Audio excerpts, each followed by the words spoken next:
nice you have a full session today and bowl your full amount of overs? I think probably more so tomorrow. Today's sort of again post-flight just to get moving, and probably nail down a few more overs tomorrow. So over the next few days tick a lot of boxes, and I feel like the last 2 weeks anyway have been quite good. Got a lot of overs in, obviously match intensity as well, in and around training. So it's been a good couple of weeks. That was the last week and a bit, so obviously pleased that you made back over for the playoffs. Yeah, absolutely. I was always, as long as the shoulder came good, I was always going to head back over, and I was pretty confident that it would. Everything sort of went to plan as best it could. It was a good couple of weeks, and to get the chocolates there at the IPL was another amazing experience. The final, anytime you play at that ground and it's close to a full crowd, it's pretty cool. Has the extended or delayed finish to the IPL changed how many big bowls you'll have before the final?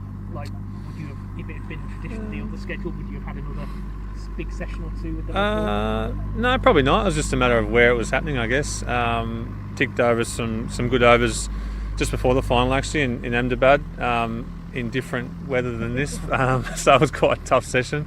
And then obviously, every time you play a game in IPL, you're probably going to get almost 7 or 8 overs in if you really want to. So in and around with warm-ups and obviously the 4 overs in the game. So and we bowled second a lot of the time in IPL, so it was sort of 2 warm-ups, so you can squeeze in overs here and there, and things are going pretty well. So you did a few extra red ball sessions in India under the guidance of CA, did you? No, it wasn't red ball. It was basically just at training with white ball at RCB, and you're working on your things that you're going to implement in T20 really. And for me, it doesn't really change a great deal anyway. We're going to have enough time here with red ball to get back in the swing of things and hit those lengths that you need to hit. I mean, you're so used to transitioning from format to format now, Josh. Are there things that you want to take off in the next 2 sessions you'll have before you get to Ross?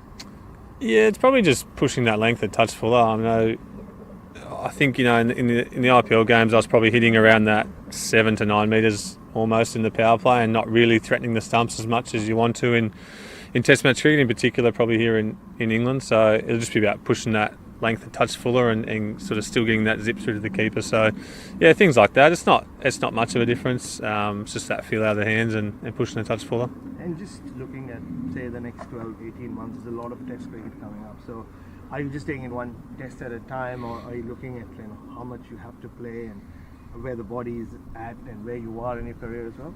I think it's game by game, really.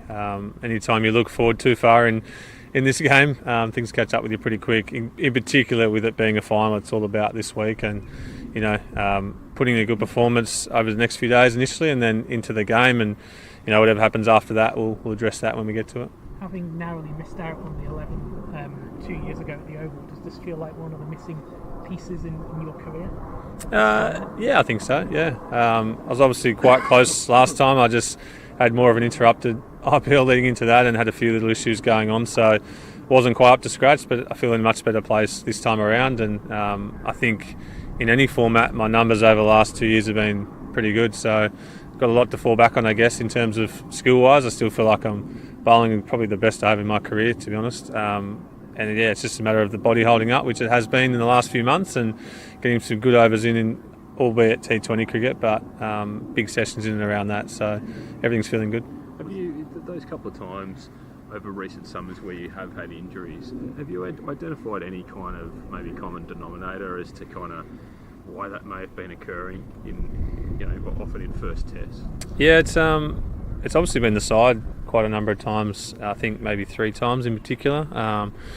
Been a little bit proactive in this time, and probably another time when we're here in England as well with getting things sorted. It's obviously just that the jump up, not only intensity but just in workload in that first test match, as opposed to T20 one-day cricket. But I guess it's all about that 4-week chronic load, 10-week chronic load that we always talk about to get the numbers right. And I think intensity is probably a big one for me to tick that box. We're definitely, I guess, and again adapting training to sort of get those back-to-back days in, get a big day followed by another bowling session the day after, and things like that, just to try and get our head around it and put ourselves in the best possible position we can be. And that's been a big focus of yours through the IPL, like as well as trying to do what you're doing on the field. Yep. For RCB, you're working towards this as well. Yeah, absolutely. I had a number of times where I bowled back-to-back days, again at high intensity, with the game being one of those usually. So yeah, just dicing up training a little bit differently, just dicing up the bowling workloads a little bit differently, and yeah, hopefully get a different result. You had a close eye on the bowlers yesterday at training, and they're looking pretty sharp at the moment, aren't they? Yeah, everyone's looks in good shape. There's a few guys. We've all been in different parts of the world, playing or training over the last couple of months. So it's good to get everyone together and catch up with everyone yesterday and the day before, and get all on the same page moving forward. Do you feel, looking at that South African batting lineup, they're quite inexperienced, I suppose, to South African batting lineups you would have faced in the past? Do you know much about these guys, and do you feel like you can? I think we obviously played them a couple of years ago in Australia. They came down for a few test matches, and there's still a few similar players there. There's been a couple other ones come in, and we've noticed, obviously played against Stubbs in the IPL. A few of the guys are there, Rickleton, and obviously we know the bowlers quite well. So we'll dive deeper into that in the next few days, and as a bowling group, and come up with some plans. Do you think that their history in World Cups of falling short is a factor? Is coming into this match the fact that Australia has won so many and South Africa are yet to climb that mountain?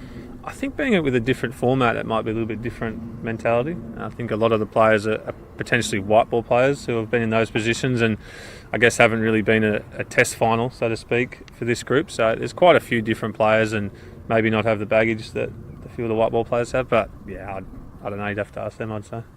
You mentioned workload and intensity in terms of yourself, in terms of being able to back up in spells. How important is that role of the all-rounder?